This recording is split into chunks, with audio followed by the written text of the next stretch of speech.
سلام بینندگان عزیز، امروز پنجشنبه 17 اکتبر است. ساعت به وقت شهر پراگ 10. حالا فرصت اعلان سرخط موضوعی برنامه خبری امروز فرا رسید. تفصیلات این و گزارش‌های دیگر را در برنامه اخبار آزادی ساعت رسا 1 در پخش مستقیم و هم ثبت آن را در صحیفه آزادی ویدیو در شبکه اجتماعی یوتیوب میتوانید تماشا کنید.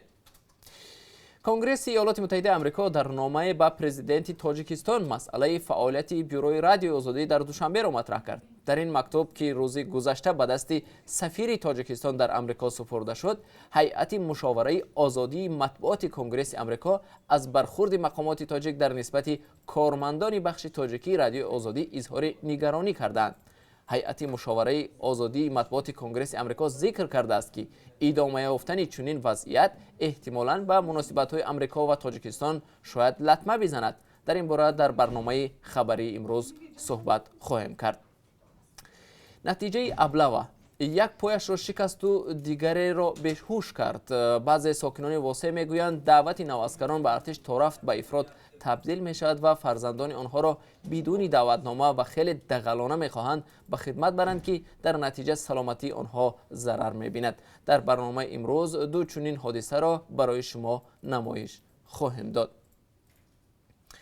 یک تاجیک مقیم شهر سنت پتربورگ و مسئولین شرکت هواپیمایی سامون ایر را به فریبکاری عیبدار کرده است. او میگوید با گناه نمایندگی این شرکت در فرودگاه پولکاوا تجهیزات طبی او را کارمندان گمرک روسیه بازداشت کردند. اما مسئولان شرکت سامون ایر در یک پاسخ کتبی به رادیو آزادی برعکس خود دعواگر تجهیزات طبی را به یک مسافر سپرده است که در نتیجه این تجهیزات همچون مال قاچاق از جانب ماموران گمرک فرودگاه بازداشت شده است. این بار اول نیست که چنین شکایت ها نسبت شرکت سامون ایر رسانه‌ای می شود. در آغاز امسال یک شهروند تاجیکستان هنگام سفر از دوشنبه به فرانکفورت برای قاچاق محصولات ناس بازداشت شد. دیرتر معلوم شد که این ناس را دو کارمند فرودگاه دوشنبه و دو کارمند سامون ایر به خبر از مسافر به نام او ثبت کردند. این موضوع را هم در برنامه اخبار بررسی خواهیم کرد.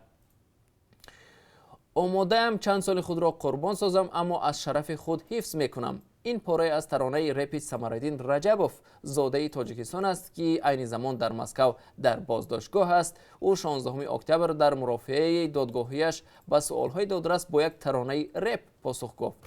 دادگاه حکم حبس پیشکی او را به تغییر گذاشت و او حداقل تا 27 دکبر امسال در محبس باقی میماند. در این مرافعه همچنان اکسیمیران سراینده مشهور رپ در روسیه نیز حضور داشت.